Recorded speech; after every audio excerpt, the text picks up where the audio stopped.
பெருகி போய்விட்டது. சரித்திரத்தை பார்த்தால் நமக்கு ஏற்படும் தரித்திரத்தை என்னவென்று பார்க்கவில்லை. கலாச்சாரத்தை பார்த்தனம் நாம் சமீபத்தை பார்க்க மறந்துவிட்டோம். காரணம் என்ன? முதலில் நாம் கலிமா சொன்ன உண்மை முஸ்லீமாகவும் மூமின்களாகவும் மாற வேண்டும். இஸ்லாமிய வழியிலும் மாணவின் மகத்தான போதனைகளையும் இனி பிசகாமல் வாழ்ந்து காட்ட வேண்டும்.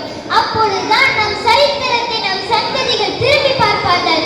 ஆமன்து பில்லாஹி கமா ஹுவ பிஅஸ்மாஇஹி வ சிஃபாத்திஹி வ கபில்து ஜமீஅ அஹ்காமிஹி வ அஹ்காமி ரசூலிஹி.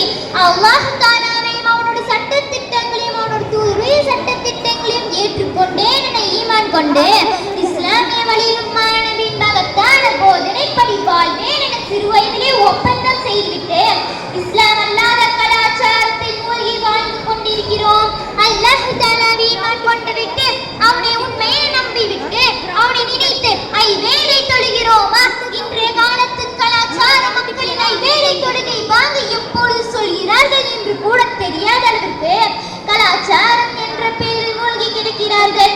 நபி அவர்கள் கூறினார்கள், கியாமத் நாளில் முதலில் தொழுகை பற்றி தான் கேள்வி கேட்கப்படும். தொழுகை சரியாக இருந்தால் மற்ற எல்லா அமலும் சரியாக இருக்கும். தொழுகை சீர்குலைந்திருந்தால் மற்ற எல்லா அமலும் சீர்குலைந்திருக்கும் என்று கூறினார்கள். அல்லாஹ் தஆலாவை ஈமான் கொண்டு விட்டு சரியான முறையில் ஜகாத் கொடுக்கிறோமா?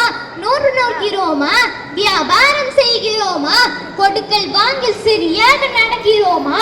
அண்டை வீட்டாரிடம் சரியாக நடக்கிறோமா? கொடுத்த வாக்கை காப்பாற்றுகிறோமா? யாரிடம் ஒழுக்கம் இருக்கிறது? யாரிடம் நீதம் இருக்கிறது? சிறியவர்கள் பெரியவர்களை மதிக்கிறார்களா?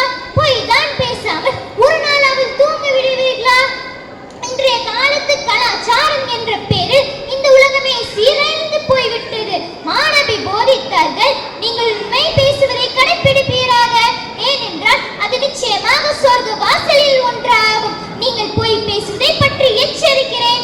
ஏனென்றால் அது நிச்சயமாக நரக வாசலில் ஒன்றாகும். ஈமான் கொண்டவர்கள் என்று சொல்கின்ற நம்மிடத்திலேயே தக்வா என்ற இறையச்சமும் மாணவியின் போதனைகளும் இருக்கிறதா?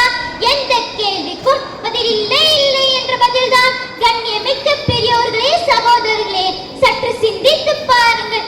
அல்லாஹ்வின் திருவசனம், யா அய்யுஹல்லதீன ஆமனு துஹுலு ஃபிஸ்ஸில்மி காஃபதன் வ லா தத்தபிஉ குதுவாத்தி ஷைத்தானி இன்னஹு லகும் அதுவும் முபீன்.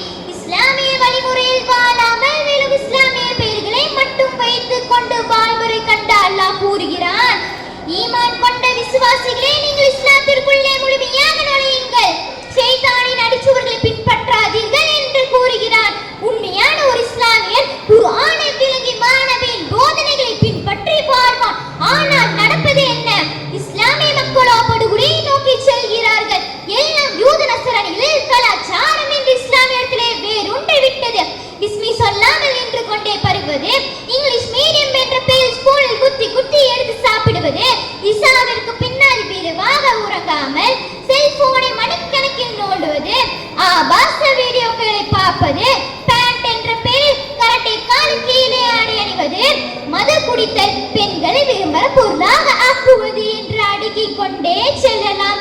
இதை விட இஸ்லாமிய நாட்டை கைப்பற்றி இஸ்லாமிய பள்ளிவாசல்களை கூடுத்தார் மட்டமாகி தனது கட்டுப்பாட்டிற்குள் கொண்டு வரும் இழிவு நிலை வருவதற்கு காரணம் உண்மையா இஸ்லாமியனாக வாழாமல் கலாச்சாரம் என்ற பெயரில் சீரழிவுதான் என்பதை அனைவரும் உணர்ந்து இஸ்லாமிய வாழ்க்கையில் வழிநெறிகளையும் மாணவியின் போதனைகளையும் பின்பற்றி